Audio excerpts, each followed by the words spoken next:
haven't done a video in a while, but finally got the boat out on the water last night. Launched about 10 p.m. out on Lake Ray Hubbard and went over towards the bridge on 30. The white bass are running pretty heavy in there right now. And managed probably about 100 white bass at least. I should have used my new counter. I've got a new digital counter. I didn't even think about it until afterwards, but my hands bear the signs of battle with all the sticks and pokes with all their fins. But basically what I did was I took my boat out there and I had a green light on the front and a green light on the back. I'll put the links to the lights that I use in Amazon. They're not that expensive, but man, do they attract the fish. I mean, the bait showed up within a few minutes and then the fish showed up a few minutes after that. So I used a couple different techniques, but first I was using sort of a Carolina rig, and I was using 4 rods and the baits would get too close and they'd get all tangled up. And then I put out some catfish rods. I put out 4 of those with some chunk shad on there. And I didn't want to manage too many rods, so I went down to 1 rod and I put a crappie jig on it. And I'll show you the crappie jig that I used. It's a bonehead tackle crappie jig head, black with red eyes. And then I put the shad, kind of hook them through the bottom of the jaw and out through the top of the skull. Not far enough back where you brain them, but just where it holds the hook. And every time I drop it down, I didn't even have to move it. I just dropped it down and boom, there was a fish on over and over and over again. These were all really good size, like 12 to 14 inch white bass. Almost every one of them had eggs in them, the ones that I cleaned anyway. They all appeared to have eggs in them.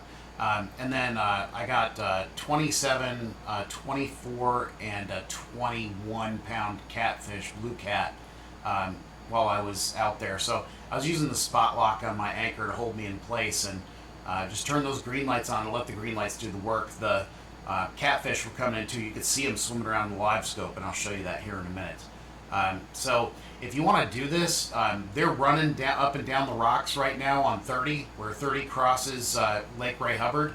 You basically just pick a spot right off the rocks. The cool thing is if the wind is from the north, you can hide on the south side of the bridge and have some calm water. And then just the opposite, if the wind's from the south, you can shoot through the bridge and then shoot a fish on the other side. And that way you've got protection from the north or south wind.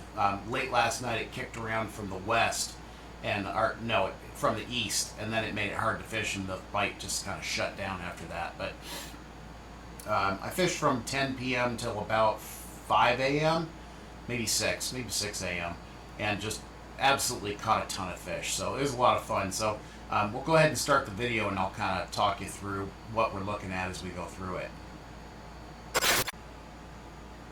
Alright, so we're going to zoom in here on Google Earth, in case you didn't know where Lake Ray Hubbard is, but we're going to take a look at the bridge that I'm talking about right here. So I'm going to zoom in a little bit on the bridge, and it's right there on the far east side of the bridge.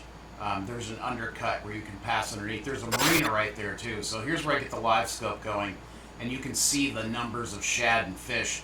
The shad are all up at the top and the fish are at the bottom. And there's some big ones swimming in there too. I hooked up to a couple. I think those are catfish.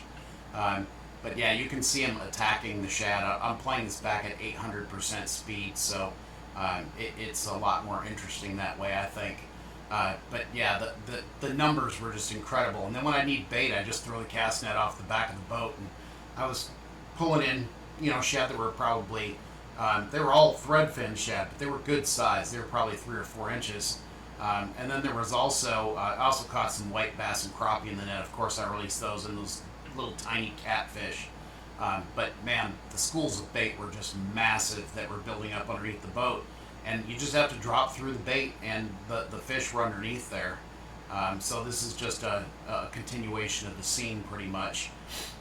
Just fish moving in and out, and you can see some of those big ones down there, and if you watch you'll see them chasing the shad and kind of busting through the middle of them.